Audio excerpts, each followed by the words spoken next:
So, Erik, could you first of all clarify whether Jadon Sancho is in the squad for tomorrow? And also, there was a lot has happened since you spoke to the media after the Arsenal game. Could you just kind of give us an indication of what's happening and why there's this issue? we close the game. We work on the feedback. We give the team feedback. I think we played very well in Arsenal.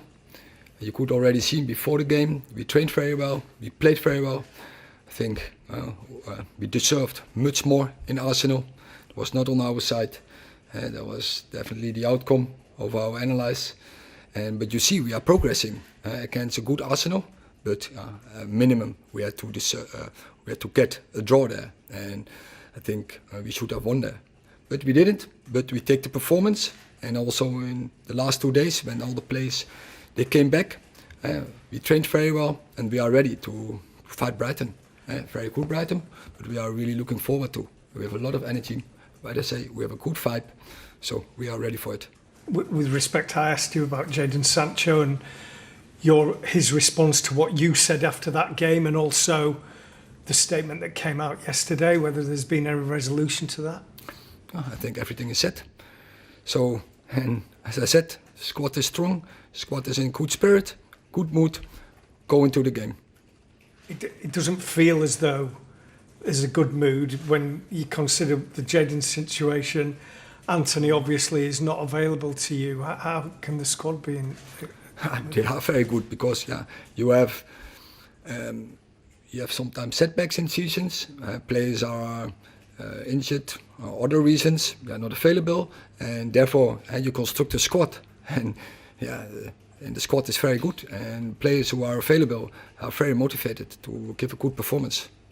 Erik, can you give us an insight into who is available for this game then? Alessandro Martinez, is he okay to play? Yes. No issues with his injury anymore then? No. Victor Lindelof's okay? Yes. Mason Mount? No. Rafael Varane? No, but both are in a good place. They are, I think, shortly before a return.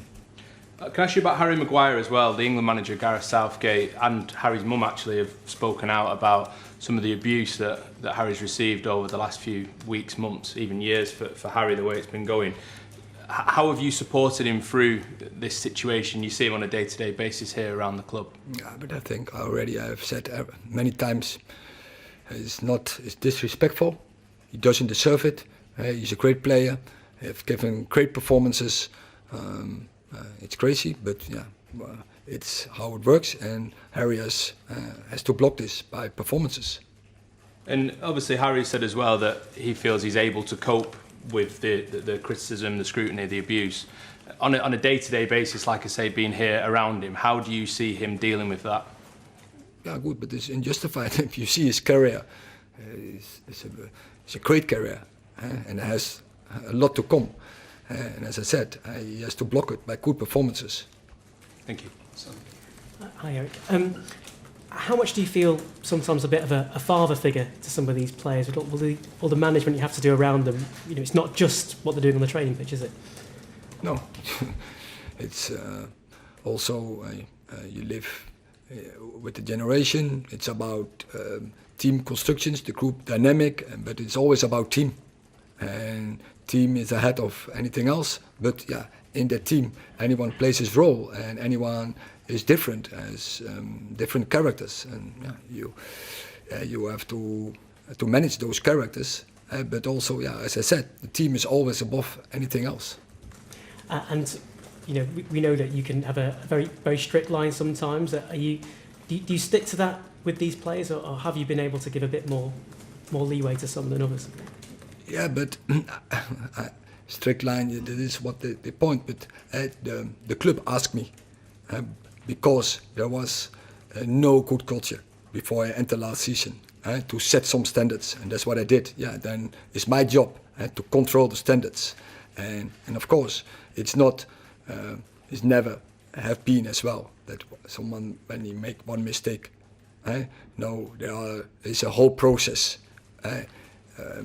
before you come to a certain outcome about strict lines. But yeah, if staff of players or whatever if there's a structure to cross lines, you have to be strong, absolutely. And you mentioned there about culture and how the club's changed since you arrived. Of course, Brighton was your first Premier League game. Where do you see this team now against Brighton again compared to when you first started? Oh, I love it to play them because it's typical, and we had 2 great games in spring against them. You saw it was really head-to-head. We know we have to play tomorrow to our best because they will let you sacrifice and suffer. But also, it gives you a lot of options. So I'm really looking forward to go into that fight. Thank you. Okay, well, Sorry. last Hi. question in this Erik, section. do you have an idea how long Anthony may be away from the club? No idea. Have you spoken to him over the last few days? Is he okay? Of course, he's disappointed, but he is okay.